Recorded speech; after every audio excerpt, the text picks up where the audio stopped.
first in high definition from the station on your side.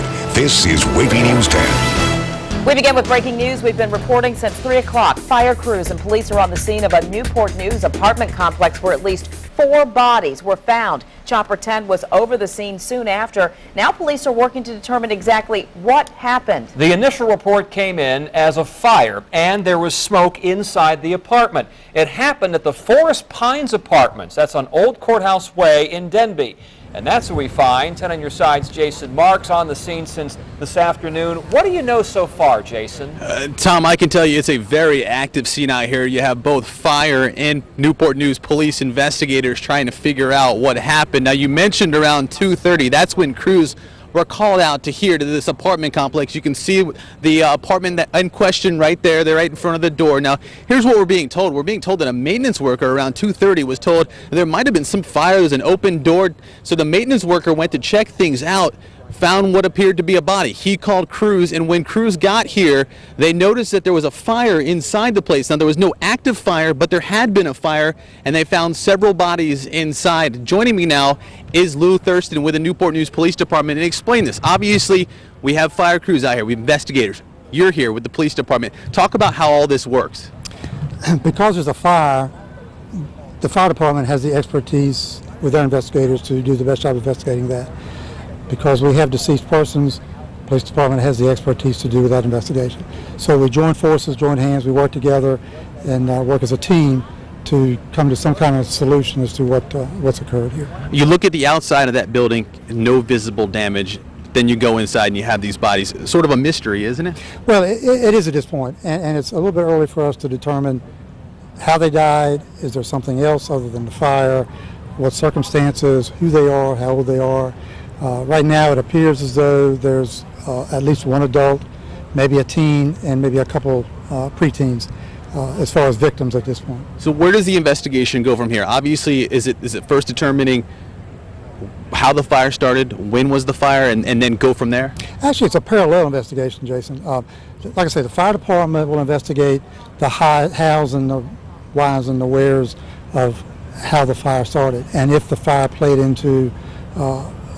could have played into anything as far as the death goes. The police department then will take and look at the bodies with the medical examiner who will actually make the final determination on cause of death. And because our expertise is dealing with homicide investigations, unnatural death investigations, we will look at that angle of it, and then the two teams of investigators come together and come to some resolution. And safe to say it's too obvious, too early to say if there's foul play, right? I mean, absolutely. Yeah, absolutely. We're going to stay out here on the scene. We'll have the latest for you coming up tonight on WAVY News 10 at 5:30 and of course at 6. For now, we know 4 people dead. The investigation continues. Of course, we'll see you back here at 5:30. For now, back to you guys. All right, thanks. Jason Marks reporting live from Newport News. A quick recap now of our breaking story. Been following all afternoon. 4 bodies found in the Forest Pines Apartments in Newport News. 1 adult, 2 teens, we understand, or 1 teen rather, and 2 preteens. The initial call came in as a fire. Police do report fire damage and heavy smoke in the apartment. More information coming up in our 90 minutes of news. Now continuing coverage of light rail, tracking history in the making. Folks have been pouring into downtown Norfolk all day to ride the tide for the first time. It's been so popular, Norfolk City officials are extending the free ride by a week. Customers will begin paying a week from Monday. The official count, more than 20,000 people hopped on light rail for day 1. 10 on your side was out bright and early with many of you. The first ride, 6 o'clock, I rode it. How was it? It was real nice. Got here in 5 minutes. Other than that, if I wait on the bus, it would take me about half an hour. Got up early. We drove all the way. Actually, we live in Larchmont, and we drove down here just so that we could be on the first train if we could. Many people told us the tide will cut their commute in half. Others said they'll still have to rely on buses to take them to Virginia Beach. You might not know this, but the very first light rail study was conducted in 1977. Quite a ways back. Our archives show our first report on light rail, April 10th, 1996, a date that's familiar to 10 on your side's Andy Fox because it was his story. Andy, that was then, this is now. What'd you find out? I found out that I need to lose 30 pounds to Nice. get back to 1996. That's Wow. what I need to do. But seriously, folks. I also found that the big city that was supposed to get light rail never got it at all. If approved, the light rail system would run along the existing Norfolk Southern right-of-way. The reality check, only in Norfolk. Norfolk Southern got $40 million for the tracks in Virginia Beach, but light rail doesn't go to Virginia Beach. Hired engineering consultants armed with charts and numbers told the Tidewater Transportation District Commission light rail is the right move. Of a degrading commuting situation where in 15 years the average speed door to door for someone commuting to work from Virginia Beach generally to Norfolk generally will be about 8 miles an hour. The reality check, it's not that slow. The average speed 15 years later in 2011 is 2 times that speed at 16 to 20 miles per hour. Light rail transit would stretch from downtown Norfolk to the oceanfront with a new bus network feeding more riders to the system. The reality check, due to cost overruns and bad publicity, there are no current plans to take light rail to Virginia Beach. Opposition against Virginia Beach light rail strong at today's kickoff. The anti-light rail group Visible. The concern about the cost is there. The light rail transit, covering about 18.5 miles, would cost around $377 million, with the local taxpayer share about $125 million. The reality check on cost. The 18 miles included Virginia Beach. Norfolk Light Rail is only 7.4 miles and costs $318.5 million. $86.5 million over budget. The Norfolk local taxpayer share is in excess of $50 million. It's estimated by the year 2015, traffic along 44 and 264 will increase by 87%. And that's why supporters like the light rail.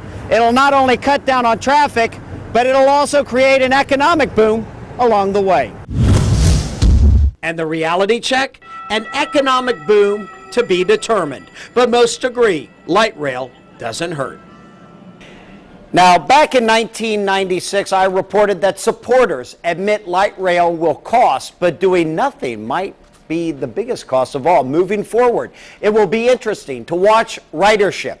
The magic number, 2,900 riders a day. Once the novelty wears off, will that be reality? And believe me, watching closely will be the city of Virginia Beach. I'm Andy Fox, 10 on your side. A lot of people will be watching closely. Thanks, Andy. To view extended coverage of light rail, the grand opening, simply go to WAVY.com and scroll to the middle of the page to find the light rail link. Chopper 10 was flying above Norfolk this morning, trying to get pictures of light rail trains, but instead, look at what we saw. This, a heavy cloud of smoke hovering over the city. The dense smoke decreased visibility from Portsmouth and Norfolk all the way to Chesapeake. It's from the wildfire that continues to burn in the Great Dismal Swamp. All of that smoke is causing health concerns for Hampton Roads residents. 10 on your side's Ava Hurdle looked into the problem. It's hard to believe this area, which is very clear now, was barely visible just hours ago. Chopper 10 gives you a bird's eye view of the skyline around sunrise. It made the morning commute a little tricky for drivers across the region. A health expert offers a few tips. If you're in your car and you have an air conditioner that can circulate the air inside as opposed to bring the air in outside, that is a good thing. Run your air conditioning, keep your windows closed, but above all, stay inside if you can. He admits people with respiratory problems are at risk for irritations from the smoky air. We see both people wheezing, coughing, being short of breath, particularly the ones that have asthma or have emphysema. And we also are seeing people that are having trouble with their eyes. They have red eyes, irritated eyes. It's best that those folks, he says, have plenty of medications. Now, if the smoke gets really bad, the doctor says you can use one of these, a mask, if you're outside. I'm Ava Hurdle, 10 on your side. All right, we've got baseball games, beach days, all kind of weekend events coming up. We can only hope that nature will clear things up. So what do you say, Sergey, as we put the question to our 10 on your side meteorologist. Will the winds shift anytime soon? Well, they are going to shift, but tonight and tomorrow the winds are going to leave the smoke across portions of Hampton Roads, mainly inland sections, not so much for Virginia Beach, but as you go further inland toward Chesapeake and Suffolk and toward Isle of Wight, on up toward Surrey and Sussex counties. You can see visibility still low and across portions of Franklin and South Hill, where they're still continuing to deal with some smoke at this hour. Notice those winds out of the southeast at 5 to 10, again blowing it back across Hampton Roads, up north toward the peninsula, and maybe even a little bit into North Carolina. But the good news is right now we do have some showers and thunderstorms on the radar. Not everywhere, but certainly looking at some across portions of the northern neck, a little bit of that on the eastern shore. You notice across Williamsburg and up toward Towano dealing with some showers. And we've got another heavier bout that's going to push into eastern North Carolina. We'll talk about the rain chances not only for this evening but into the weekend as well. I'll have the latest coming up. New information on a story we brought you last night in breaking news. We now know the name of the motorcyclist killed in a crash outside the downtown tunnel. This is a look at the scene from our WAVY traffic jam cams on westbound 264 on the Portsmouth side of the tunnel. State police say 28-year-old Desmond Constable from Norfolk died after losing control of a motorcycle, which then struck a wall and support structure before bursting into flames. Police say it's unclear if alcohol was a factor. We also know more about a deadly accident in Chesapeake we told you about on WAVY News 10 this morning. Police say 23-year-old Justin Jeffers died after his Dodge Durango crashed around 3:15 this morning on Johnstown Road. Rescue crews airlifted him, the passenger, to the hospital. No word yet on their condition. Police say speed may have been a factor. Well, it's hard to swallow, but the smoke from the Great Dismal Swamp, it's not going anywhere anytime soon. 10 on your side shows you ways to cope with that choking smoke, new at 5:30. Plus, more deaths connected with the rare brain-eating amoeba, including one close to Hampton Roads. We're on your side with how to guard against it.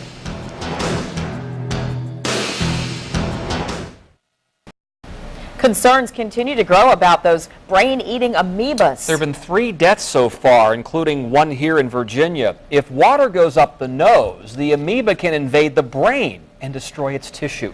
There have been more than 100 cases over the past 50 years, only one survivor in that time.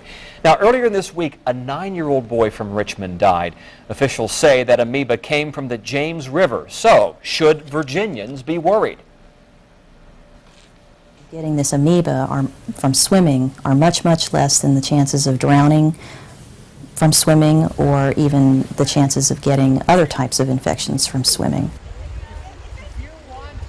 Even though there are still ways to protect yourself, though, if you plan to swim in warm, stagnant water, do not put your head underwater or wear nose clips to stop that water from going up your nose. Up next, 10 on your side, stuffing the bus. See how many school supplies our viewers donated today. Plus, to pack or to buy, the lunch debate rages on. We'll help you decide which is best next.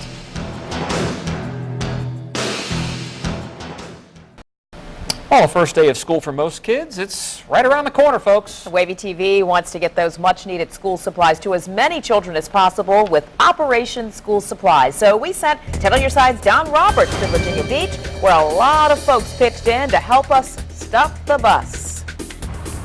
I'm actually on a school bus outside the Office Depot on Laskin Road. And slowly but surely, this bus is filling up with school supplies, and it's also filling up with Girl Scouts. Girls!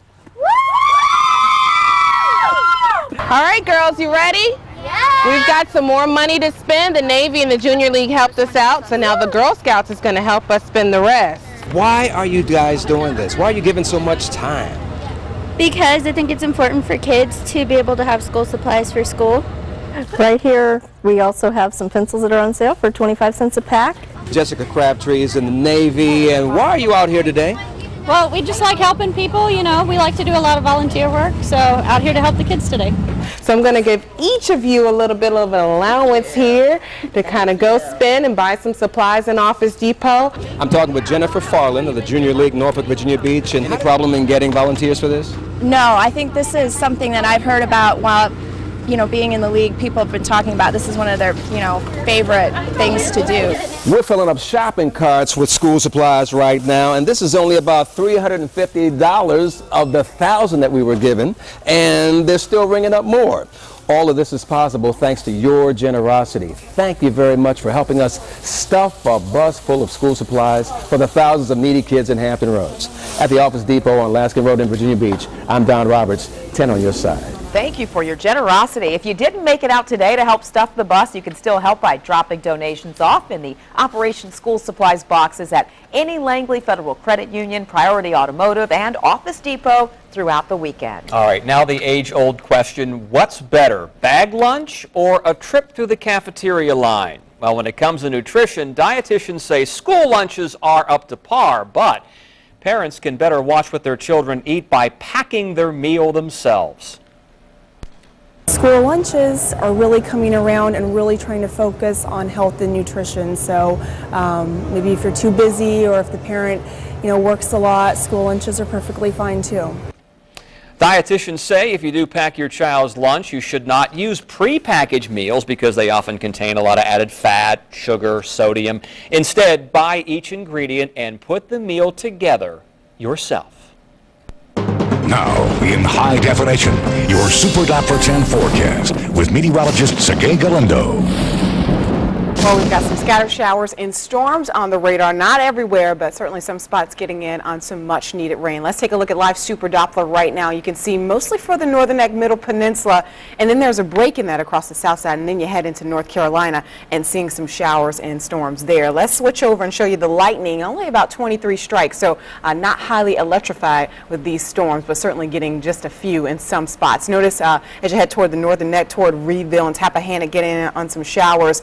That's also the situation in portions of Williamsburg and back toward Gloucester. Just some very light showers right now, and in the Surrey County. Spotty shower right around Emporia, just right up along I-95. And we've got some heavier pockets just east of 85 pushing their way into Halifax County, North Carolina, and may continue to hold together and head a little bit further eastward than that. So I think we'll see some of those into eastern North Carolina as we head toward the evening hours. We'll keep the chances for showers and storms through about 9 o'clock tonight. Then that chance really goes down. Don't think we're going to see a whole lot on the south side, about a 20% chance there, but the best chances are going to be off toward the north of the metro and into North Carolina. Right now we look at the visibilities, and we've still got some smoky conditions across the area. Check out Franklin, visibility down to 4, same thing in Richmond. So still dealing with the smoke at this late hour, and of course that's going to continue as we head for tomorrow, as those winds will be out of the southeast. So again, pushing it back across the metro inland sections mostly, and up toward the peninsula overnight tonight and into early tomorrow.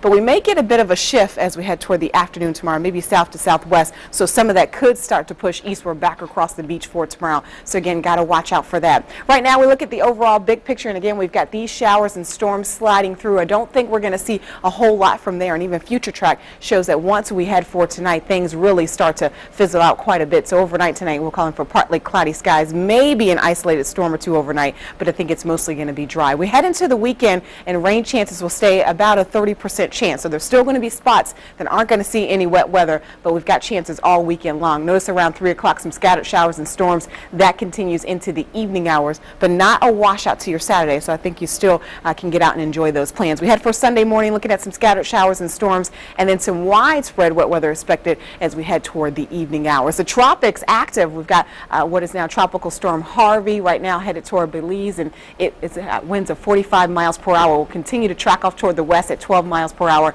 and then eventually weaken as it moves onshore. We're watching these two areas as well, one just east of the Leeward Islands, and we've got one just off the African coast, about a 40 to 50% chance that those will develop into something tropical. So for tonight, 71 degrees, a few storms this evening, then storms really diminishing as we head toward the evening hours. Temperatures back in the upper 80s for tomorrow, and the best chance for some showers and storms will arrive in the afternoon and evening. Now, 7-day forecast reveal rain chances tomorrow, about a 30% chance, 40% chance on Sunday, a little bit warmer there. And then as we head toward Monday into next week, some very nice temperatures in store. Check out Tuesday and Wednesday, temperatures 86, 87 for highs. And then we'll pick up more rain chances Thursday and Friday.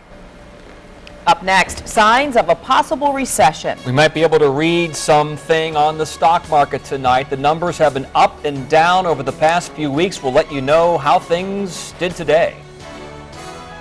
We waited and we waited and we waited, but the light rail is finally open. The question, how many people got on? And the answer coming up. Investors seem to be waiting for the next signal in our economy tonight, and the ride on Wall Street has been once again anything but smooth. The major indices have been fluctuating all day long after yesterday's 400-point sell-off, and here's where they landed, in the red. The Dow Industrial's down about a percentage point and a half. The same thing for the NASDAQ and S&P 500. Another bad day, worst 4-week period since March of '09. Some economists are warning the U.S. and Europe are dangerously close to recession following continually low growth and high unemployment. Bank of America is about to slash thousands of jobs. Published reports say 3,500 people will be let go by the end of next month as part of a restructuring plan. More cuts could be announced later this year. The bank has been struggling to work through a number of problems and lawsuits related to the 2008 financial crisis. Next, the rumor mill is alive and well when it comes to Apple products. We'll tell you about a possible new iPad. And 10 on your side is staying on top of a developing story out of Newport News where police found several people dead inside an apartment complex. We'll have the very latest next at 5:30.